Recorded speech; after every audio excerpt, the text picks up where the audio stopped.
Vamos a continuar con Nuevo Diario AM. Aquí se dicen las cosas como son. Y la efervescencia política al día de hoy. Teníamos buena chimicia, ¿eh? Hay una chimicia grande. La efervescencia política. Si haya muerto el productor, fui yo, responsablemente. La efervescencia política ha tomado un curso de ayer hacia acá con relación a una entrevista luego de 8 años sin conversar con la prensa y ni aclarar ciertos puntos nebulosos de lo que fue la administración del expresidente Danilo Medina en su paso por el gobierno. Se pusieron de manifiesto muchas interrogantes que ayer encontraron respuestas de su principal sujeto actuante. ¿Y de qué manera? Todas las leyendas urbanas que había con relación a ciertos temas fueron aclarados. Y de principio vamos a colocar un video donde el expresidente Danilo Medina asegura que en su administración se presentaron 14 presuntos actos de corrupción. Delante de la perspectiva de él, algunos casitos, que fueron 14, de presunta corrupción administrativa, que muchos de ellos están al día de hoy siendo señalados por la justicia y otros tantos están en periodo de investigación. Que muchas luces y muchas sombras de esta entrevista, compañeros. Muchas luces y muchas sombras. Para mí, ahora uno entiende el porqué de algunas leyendas urbanas que se habían planteado con relación a la administración del expresidente Danilo Medina. Lo del caso de Pompeo, lo del caso de Alexis Medina, su hermano, que él también estableció el por qué está siendo perseguido por la justicia, pero vamos a escuchar lo que él plantea para que lo debatamos en todo su contexto con relación a los 14 casos de corrupción que había en su gobierno. Y entonces cuando no hay capacidad de generar pasión, entonces se genera odio. Y eso fue lo que se generó con la campaña de descrédito contra nosotros. De que somos ladrones, mire, yo le digo la verdad, hay un refrán que dice que el agua se aclara sola al paso de la corriente. Yo creo que se está aclarando. Por ejemplo, que somos el partido más corrupto. En mi gobierno hubo 14 denuncias de corrupción. Pueden buscarlo en los periódicos, 14. Yo tengo de este gobierno 70. Tuve 8 años, este gobierno lleva 4. Y ya yo llevo 70, que la tengo tabulada, la tengo encuadernada. 70 denuncias, escándalos de corrupción. Lo mío eran cositas. Por eso yo estoy seguro de que todos los compañeros que están imputados son inocentes, pero yo no soy juez. Los jueces deben decidir. Ok. Él expresa que tiene 70 escándalos de corrupción, tabulados todos. ¿Qué habrá querido decir entre líneas con eso? Bueno, tomando en cuenta que en política nada es fortuito, eso quiere decir que lo que viene ahora en función de la campaña es una pelota dura, curvera y caliente. Y yo me voy más lejos. Lo que podría venir si ellos vuelven y suben. Precisamente. Tomando en cuenta que conmigo fueron 14 casitos. Y él va contando 70. Y que él lleva 70. Y esto apenas comienza. O sea, esto apenas, de esta administración apenas llevamos menos de 7 meses. Fíjate, Julio, el contexto en donde habla el presidente Danilo Medina. Pasan 4 años de la primera gestión del presidente. Él hizo un recuento de 8 años sin hablar de esa forma con la prensa. Así es. Ni a la prensa. Así es. Entonces, en este momento, y como él dice, porque lo dice también en otra parte de la entrevista, resaltar que esta entrevista fue en un medio hermano, sí, el Sol de la Mañana. Sí. Y él decía, bueno, es que en ese momento yo no podía hablar, porque cuando hay mucho ruido tú no te escuchas. Yo pienso creo que de las pocas luces que tuvo la entrevista frente al país del presidente Danilo es precisamente esta, porque tú no puedes justificar lo malo tuyo con lo malo del otro. En cuanto a comparar que lo mío fueron 14 casitos, no, fueron casos igual de corrupción. Lo que se debe procurar es que la justicia sea igual para todos, como en un momento él también lo dijo en la entrevista. Él hizo el planteamiento sobre eso, sí. Exactamente, incluso refiriéndose al tema de los hermanos. Vamos a ver los hermanos. Vamos a ver lo que él le planteó sobre los hermanos. Sí, vamos a verlo. Yo quiero hacer un comentario cuando terminemos eso. Adelante. de ustedes hagan negocio con el Estado Dominicano. No lo permitan, sea quien sea, no lo permitan. Está grabado por ahí, Roberto debe tenerlo. Eso está grabado en más de 5 intervenciones. Si ellos le vendieron, eso es cosa de ellos. ¿Usted nunca se dio cuenta? Pero no, eso es una violación administrativa. Eso no es penal. Sí, Eso es administrativo, es penal porque es mi hermano. eso. Pero usted nunca se dio cuenta. No me de di ninguna- cuenta, no lo sabía, porque cada vez que iba ya a mi despacho lo sacaba y le decía que no me puede hacer negocio con el gobierno. Cada vez que iba a pedirme cosas, le decía no puede hacer negocio con el gobierno. Pero eso es administrativo, eso no es penal, eso no conlleva cárcel, eso conlleva una multa, más nada. Lo convirtieron en un caso penal porque es mi hermano. Pero yo no soy juez. Deje que los jueces decidan. Ok. Bueno. Don Tuto. Sí, yo creo que es difícil de creer. O sea, uno no tiene por qué dudar de que él le haya dicho a su hermano eso. Ahora, lo que es difícil de creer es que él no advirtiera que algo estaba pasando, porque hay una auditoría visual. O sea, se supone que él no estaba tan alejado de su familia que no pudiera darse cuenta de la opulencia con que vivían. Y si vivían en opulencia, usted tiene que investigar.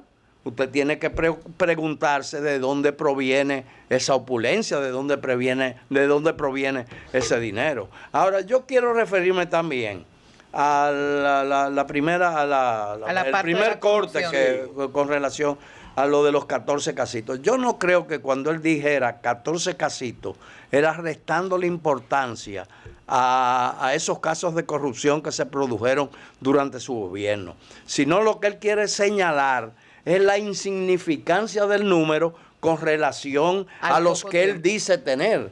O sea, si usted calcula, 14 de 70 es un 20%.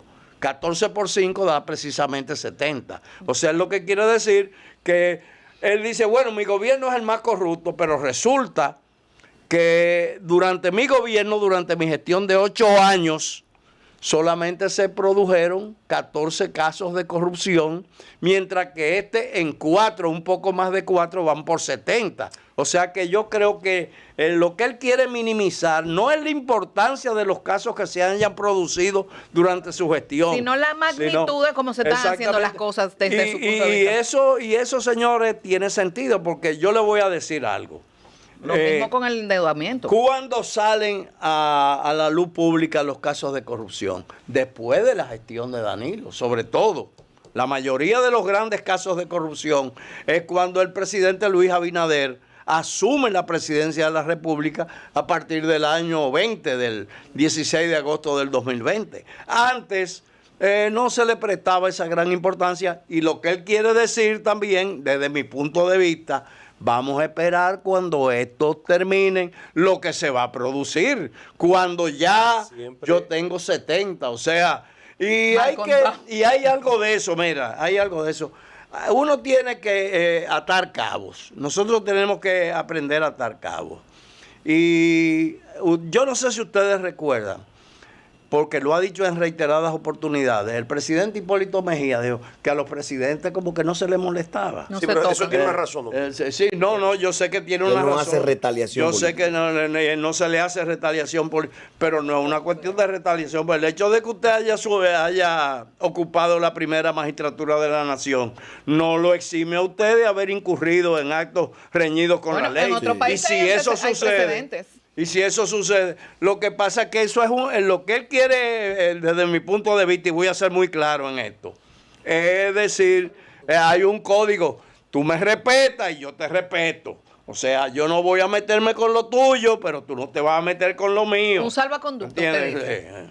No, eso tiene una razón y un origen. Y ustedes saben que aquí el primer presidente que estuvo en la cárcel, presidente luego de su mandato, que estuvo en la cárcel, fue el doctor Salvador Jorge Blanco, Salvador Omar Jorge Blanco.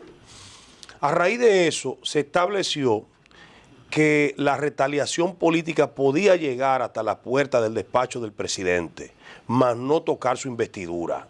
Oiga bien lo que estoy planteando.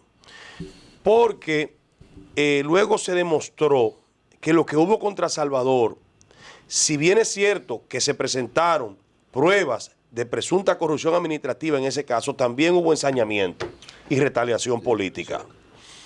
Eso, a partir de ahí, entonces, los mismos PRDistas en ese momento entendieron que si iban a asumir a partir del 2000 la primera magistratura de la nación, no debían ni tenían por qué encausar al presidente Fernández, que dicho sea de paso, un sector del mismo PRD estaba proponiendo lo propio.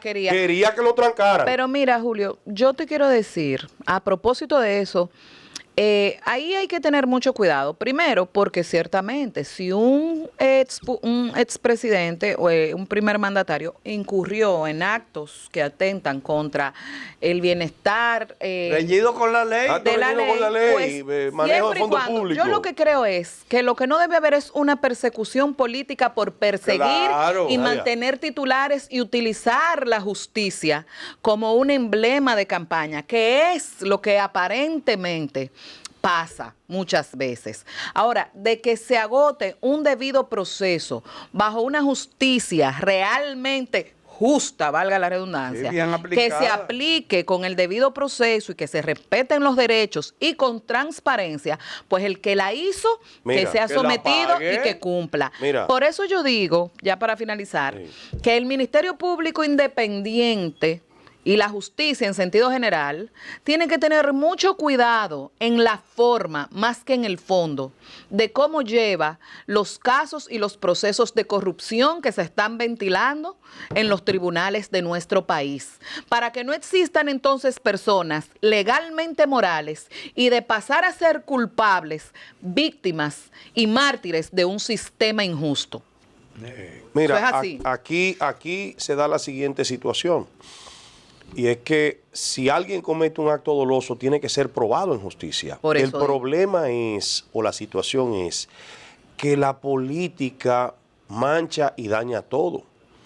Por más interesante o desinteresada que sea la justicia en no tener ningún tipo de vinculación política en la judicialización de los casos, lamentablemente la política interviene. Entonces, si tú persigues a un presidente o a una persona que ha pasado por la primera magistratura de la nación, automáticamente se convierte en retaliación política porque ya tenemos precedente de eso. Y eso es lo que entre los que son presidenciables se ha establecido. Tenemos que recordar cuando Hipólito planteaba que los expresidentes no se tocan. ¿Ustedes saben por qué? Porque él sabía que existía la posibilidad de que en algún momento iba a tener que dejar las escalinatas del Palacio Nacional y que podía entregarle a un grupo distinto al que él pertenecía, como al efecto fue. Sí, pero eso lo puede alegar cualquier otro sin ser presidente de la República. Eso Sí, no es sí, don Tuto, pero- limitativo del presidente No, de la no, Bueno, no. ahora mismo el presidente Danilo Medina está diciendo eso, que Sí. sus hermanos han sido perseguidos precisamente porque eran sus hermanos. Sí, pero Que eran No, que contra le han ellos. cambiado, Sí, digamos. sí. Judicializaron el sí, caso porque era su ameritaba, hermano. porque era su hermano. Porque Era un su caso hermano. administrativo Y lo- y lo o sea, pusieron como un como caso penal penal. porque eran sus Yo no hermanos. creo que se deban crear privilegios a favor de nadie, absolutamente al de contrario, nadie. al contrario. Lo que la justicia debe hacer es, la justicia debe asumir el debido proceso Claro, en sin todos los retaliación. casos. Por En eso es que lo todos digo. los Sin casos. retaliación. En todos los Por eso es casos, que lo no digo. solamente cuando se nosotros trata de tenemos presidente. casos ahora mismo de corrupción en la justicia que se han vencido los plazos, que han tenido que cambiar medidas de coerción precisamente porque los plazos durante el proceso pues se han vencido, porque luego de que se hace una parafernalia mediática, entonces no existen elementos de prueba suficientes, o por lo menos los expedientes no están Bien sustentados. bien sustentados para usted darle continuidad a esos casos. Y una serie de casos que se van como que acumulando en el tiempo y tú ni bien sales de un chisme mediático con un caso